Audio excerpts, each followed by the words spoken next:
Well, Nigel, hypothetically, would tomorrow have been the best time to play the league leaders, given Stag's excellent run in Sky Bet League 2? Yeah, we would have certainly liked the game on, without a doubt. I think when you're on a run that we are at the moment in the league, then you want to play every few days.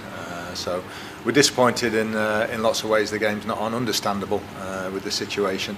The weather would have caused us a problem getting the game on, but we would have done everything in our power to get it on. But the only upside is that it gives us a few days to get sort of Ollie Clark and James Perch and one or two others back to full fitness, especially those who are carrying knocks after the last couple of games.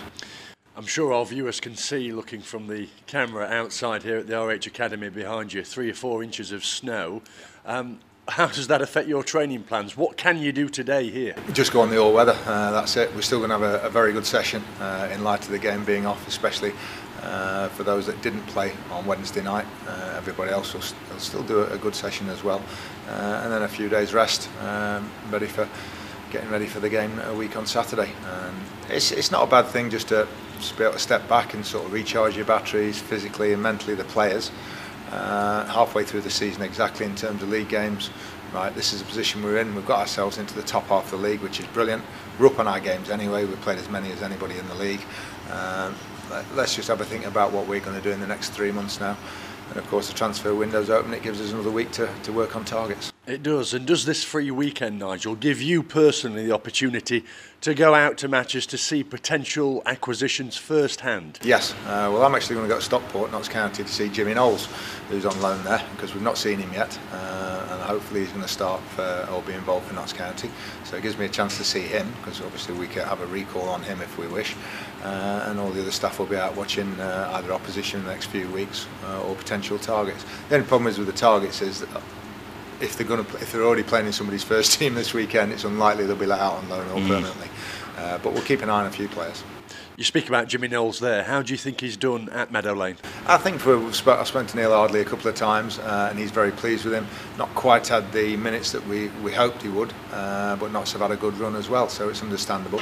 But he's involved every week. He's on the bench. He's coming on, and he's getting valuable experience. So it'll be interesting to see him against a good side in Stockport tomorrow. Overall, just give us an update as to potential transfers incoming and outgoing. We've made a couple of offers for loans. One's hopefully is pretty close and should get done after the weekend, and then we'll pursue others over the weekend and at the start of next week. May I be cheeky and ask what positions these players play? You may be cheeky and ask, yes. And your answer is?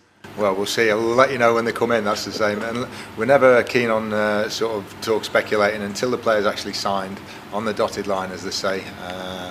We've had too many occasions where until that actually is in and gone through, then you get a bit of egg on your face, so we'll wait until they're in. That's absolutely fair. In the last 2 months, Nigel, following your taking the position here as manager, you and your team have accrued the most points out of any side in Sky Bet League 2 since the 14th of November, I believe. Does that highlight and underline the progress you and your boys have made? Well, I hope so. It's also a testament to the way that the players have reacted and taken things on board. And even the other night in a game, well, we want to go to the next level and win the game but more comfortably. But I think we're making better decisions on the pitch. As each game goes by, I think you can see things just gradually getting through to the players of what we want from them. Without the 2 daft goals we conceded the other night, we do win more comfortably. And also it highlights the potential of the players in the squad that we've got here. And if we can add 2 or 3 to them, that will only help the second half of the season. But I think it's been a brilliant turnaround by the lads and by the staff who've come in as well to lift them so they can achieve those things. Yeah, when you came in and took charge here, the side were hovering perilously above the relegation trapdoor. We sit here now in mid-January, the side is mid-table. Without, and I know you won't, take your foot off the gas, but does it relieve a certain amount of pressure psychologically heading into the second half of the campaign? Definitely, but it puts pressure in other areas because people are thinking, well, can we challenge the top 7 now, which has always been the intention if we can do that. But I think once you take, and I don't think we've done it fully yet, but once you take that sort of prospect of relegation away, then hopefully people can relax and play with a bit more freedom. And I think we've seen that in the last 2 or 3 league games. So hopefully that'll continue in the second half of the season. We want to play, every game's important, but we want to play with a little bit more freedom. And what are your targets, very finally, Nigel, as we head into the second half of the campaign? It's still the same. Let's get to a position as soon as we can where we get safe and see where we are from there.